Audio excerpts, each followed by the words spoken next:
Salut les amis, donc on se retrouve aujourd'hui. Donc j'avais lancé début d'année en fait un concours pour les 1000 abonnés. Donc objectif atteint, nous venons d'atteindre les 1000 abonnés hier. Donc le concours est fermé à partir d'aujourd'hui. Tout simplement, je voulais remercier à toutes et à tous d'avoir joué le jeu et encore plus à ceux qui ont participé.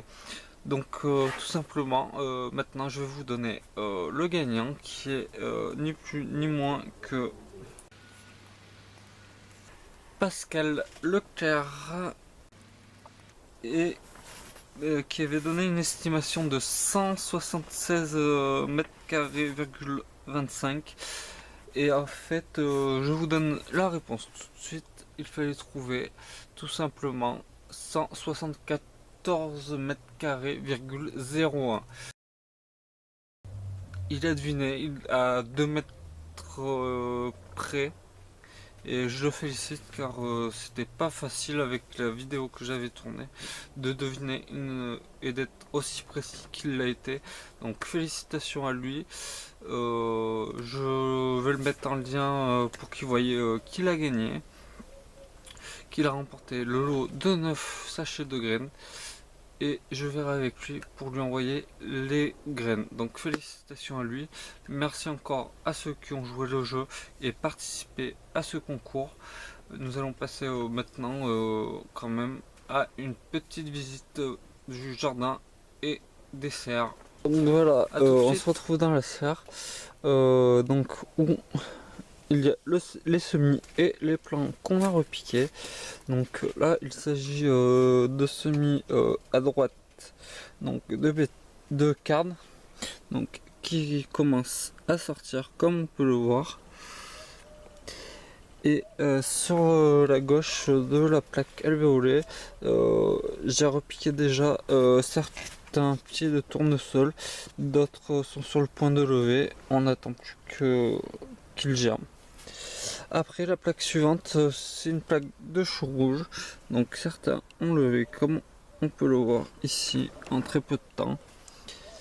Plaque suivante, j'ai fait des semis de betteraves rouges qui ont très bien levé, qui vont continuer à lever dans les prochains jours. Après nous avons les laitues qui vont être piquées d'ici peu en pleine terre. Certaines l'ont déjà été. Et sur la gauche, j'ai semé sur 2 rangées des épinards matador. Après, toujours rien au niveau des asperges, mais je ne désespère pas. À ce qui paraît, les graines d'asperges sont assez longues à germer. Et puis après, en dessous, donc on retrouve les premières tomates que j'ai repiquées. Donc j'en ai fait 6 variétés de mémoire. Donc une dans les godets noirs, la russe, l'Alberta Peach dans les godets orange, la Brandywine dans les rouges, la Strip Stuffer dans les jaunes, dans les verts, la Sibarienne. Après j'ai repiqué aussi, j'ai commencé à repiquer les aubergines et les piments. Et on retrouve en dessous les pieds de fraisier qui sont même en fleurs. C'est les pieds que je vous ai fait en vidéo sur comment multiplier simplement vos pieds de fraisier. Donc après il me reste tout ça en tomates à repiquer, ainsi qu'en aubergine, un peu encore de basilic pour pas repiquer, du piment et du poivron à repiquer. Là il y a encore des variétés de tomates où il me restait plus beaucoup de graines que j'ai fait et qui vont être piquées aussi sous peu. Après il y a encore quelques pieds de tomates cœur de bœuf, mais j'en ai fait plus loin, j'en ai déjà repiqué. Et les aromatiques, donc là il s'agit du basilic et de la ciboulette, ainsi que des repiquages de notre basilic vert et vert géant mammouth. Et puis nous retrouvons ensuite les semis d'aromatiques encore, donc avec le romarin qui sort bien, encore du basilic qui commence à sortir. J'ai fait une autre cueillette de basilic il y a 2 jours, de la ciboulette il y a 2 jours, j'ai refait du persil, j'ai fait de la lavande qui commence à sortir et qui sera repiqué bientôt aussi, je pense, on verra, ainsi que du thym commun. Et pour terminer dans cette serre, donc nous retrouvons les pieds de cœur de bœuf, donc qui sont magnifiques pour le moment. On se retrouve tout de suite dans la seconde serre. Voilà les amis, donc on se retrouve tout de suite dans la petite serre où j'ai commencé à semer tout ce qui est pastèque, melon, ainsi que cornichons, concombres, ici par terre. Et nous retrouvons aussi les tournesols que nous avons repiqués aujourd'hui, ainsi que les tomates jaunes à farcir que nous avons repiquées hier, donc qui se portent pas trop mal pour le moment. Après nous retrouvons donc ici, donc en premier plan, des zinnias avec des œillets d'Inde sur la gauche. En dessous j'ai mis un seau d'herbe de tonte qui fermente afin de faire un petit chauffage naturel. Une petite astuce si vous n'avez pas de chauffage dans votre serre froide. Au-dessus on retrouve tous les plants de rhubarbe. Donc il y en a il y en a je sais plus combien, 10, 20, 30, 40, 60, 70, 76 plants de rhubarbe. Les cornichons, donc les melons, les pastèques, et là on a les premiers plants d'artichauts. J'ai aussi commencé à faire les semis de capucine il y a 2 jours. Donc je vais arroser avant de fermer la serre ce soir bien sûr. Donc on retrouve encore des rhubarbes ici qui sont super belles. Je vous montre d'un peu plus près. Et ensuite en dessous nous retrouvons donc le maïs roux au fond, le maïs doux sur le devant qui est magnifique, qui va être planté dans les jours à venir. Et au fond nous retrouvons nos artichauts tout bébés mais qui poussent tranquillement. Donc voilà ce que nous avons dans la serre pour le moment, enfin dans les serres exactement. On se retrouve dehors pour faire un petit point.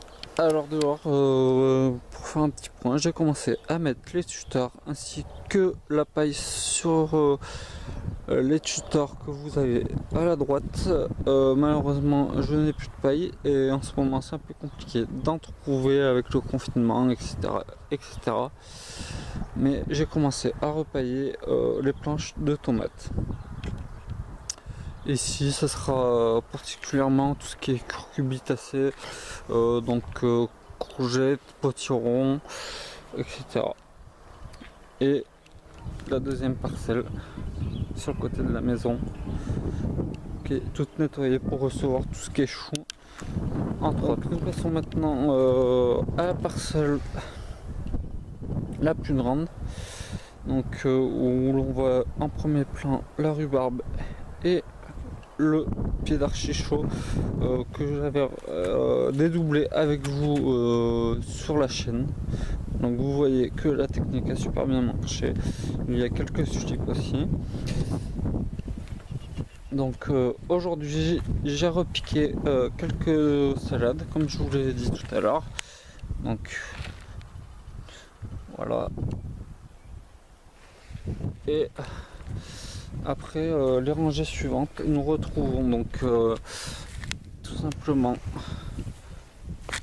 comme on peut le voir, nous retrouvons simplement les poireaux qui sont bien sortis, ainsi que nos radis.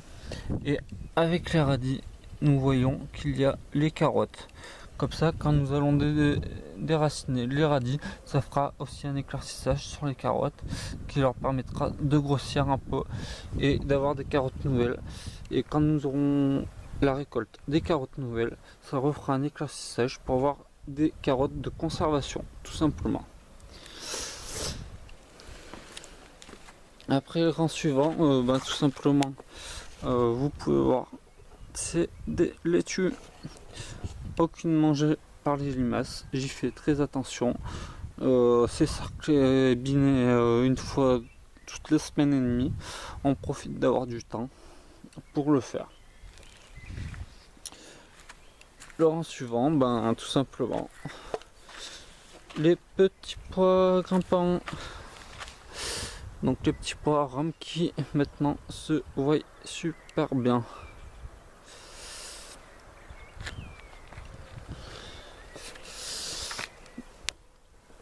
Après, on commence à les voir. Je zoome dessus. Donc les échalotes. Donc le rang entier.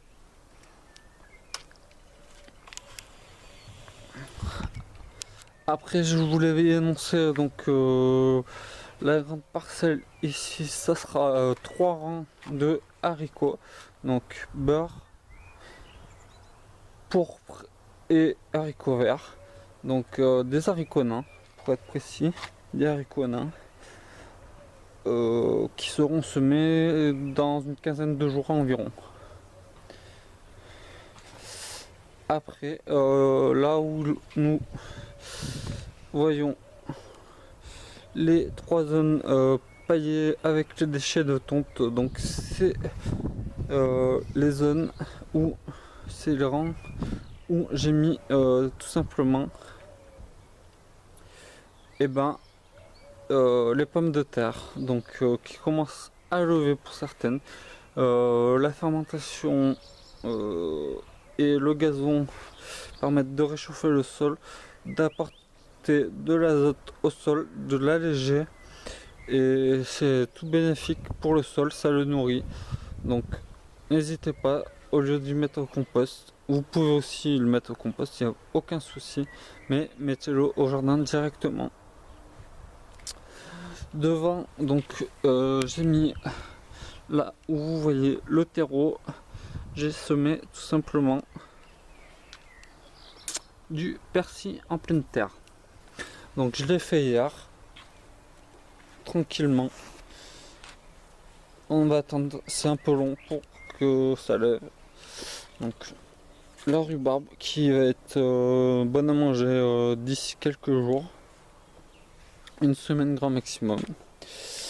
Et donc là nous retrouverons où vous voyez tous les bâtons. En fait, ce sera un bâton représentera un plant de maïs, et il y aura tout simplement ils vont servir en fait de tuteur au concombre. Donc la parcelle là, ce sera maïs plus concombre, pardon, pas cornichon, concombre. Donc tout ça, et vous voyez que j'ai déjà installé le tuyau micro pour l'arrosage. Donc c'est un arrosage qui permet de faire moins de gaspillage d'eau, de faire des économies en eau. Et là où il y a les bâtons, à cet endroit, les tuteurs, j'ai mis un pied, j'ai mis les pieds de dahlia afin de faire un peu de fleurs. Et de l'autre côté où il y a les bâtons le long de la maison, ce sera l'emplacement des tournesols pour faire de la fleur aussi, et un peu ombrager le potager, mais pas trop. Donc ça permettra d'être au frais et au soleil à la fois. Donc voilà l'avancement du potager. à ce jour. Donc je vous remercie de me suivre. On profite des beaux jours, de la belle météo et prenez soin surtout de vous et avant tout restez chez vous, c'est le plus important en ce moment. Et si vous avez un jardin, profitez-en pour le mettre propre, pour vous occuper, pour profiter de l'air, mais ne sortez pas à part si c'est pour des courses de première nécessité ou d'autres urgences, mais ne sortez pas, restez bien chez vous. Je vous dis à bientôt, n'hésitez pas à liker si cette vidéo vous a plu, à vous abonner si cette vidéo vous a plu aussi, et surtout à commenter, c'est ce qui me fait le plus plaisir et non le nombre d'abonnés. Donc je vous dis à très vite et je relancerai très vite un petit jeu, je pense d'ici 1 ou 2 mois, suivant le nombre d'abonnés que j'aurai. Ciao les amis!